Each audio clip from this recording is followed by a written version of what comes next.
Hello once again, everyone. It is Last NASCAR Fan here, and welcome back to another Diecast review.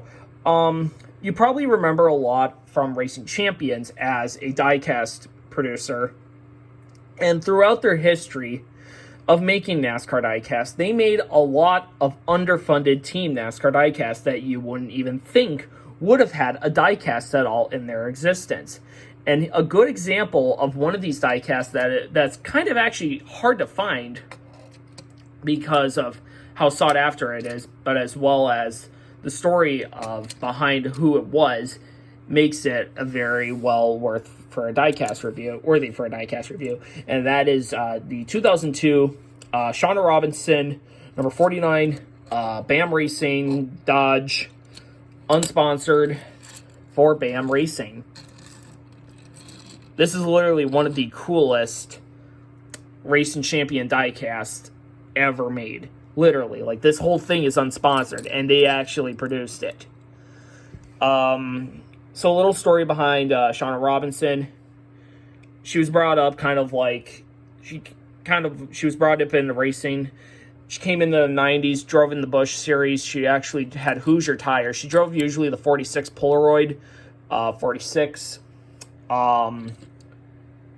She actually won a pole at Atlanta, and ended up wrecking because I can't remember who got into her.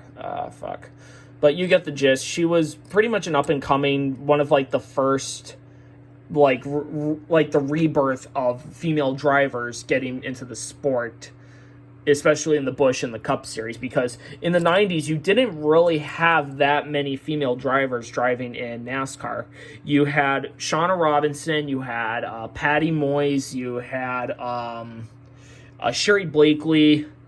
There's probably a couple more that I'm missing, but what's her face? I can't remember her name. She drove in the Truck Series. Sucks. God damn it. But you get the point, though. The 90s was kind of like the beginning of the birth before the 2000s, when the female, before the actual resurgence of female drivers came into NASCAR. And Shawna Robinson was one of the last of the 90s female drivers that continued to race into 2002. She ended up getting let go from BAM Racing because of performance issues, as well as she did end up wrecking Dale Jr. twice in the 2002 season, which made her very unpopular with Dale Jr. fans because of how she accidentally would get into Dale Earnhardt Jr. There's a bunch of clips from Texas 2002, as well as I think Richmond or Charlotte 2002, of Shawna Robinson just completely wrecking Dale Earnhardt Jr. But yet again, this being a diecast review, as well as this car was also drivable and playable in NASCAR Thunder 2003.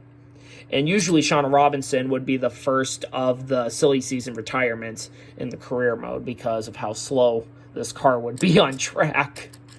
But let's get into the car itself. Pretty much it's a whole base white scheme. Got the black spoiler on the rear, yellow font, the black outline, and then the yellow inside font. Got BAM Racing and the Dodge logo. This is such a cool car. Got the BAM Racing logo, as well as a breast care awareness logo. I mean, just look at it. It's just unbelievable how this was produced and how we can't even get unsponsored diecast made in 2022. Compared 20 years ago, you were able to buy an unsponsored diecast like this. It's just so crazy. And it's really so sad how Lionel can't even approach. Teams can't approach to Lionel to get an unsponsored diecast made, because there's a bunch of teams that don't like to work with Lionel because of how they have to work with the MOQ, and because if MOQ doesn't hit, it means the car DNPs. But that's also because of how horrendous the mold has gotten over the years. But the point is, you can't buy unsponsored diecast like this anymore like you could have 20 years ago. But anyways, going back to the car itself, I got nothing on the deck lid and then nothing on the rear, but you actually have the rookie stripes for Shawna Robinson, as this was her first rookie season in Cup. But it didn't last that long. As well as a little sponsor right there. It's the Safety Clean We Care logo. Pillar, it's a Dodge, and I can't even read that. But yeah, it's a very cool car. I'm happy to finally do a diecast review on it. Thank you so much for watching. Comment, like, subscribe, hit the notification bell for brand new videos, and we'll see you in the next diecast review.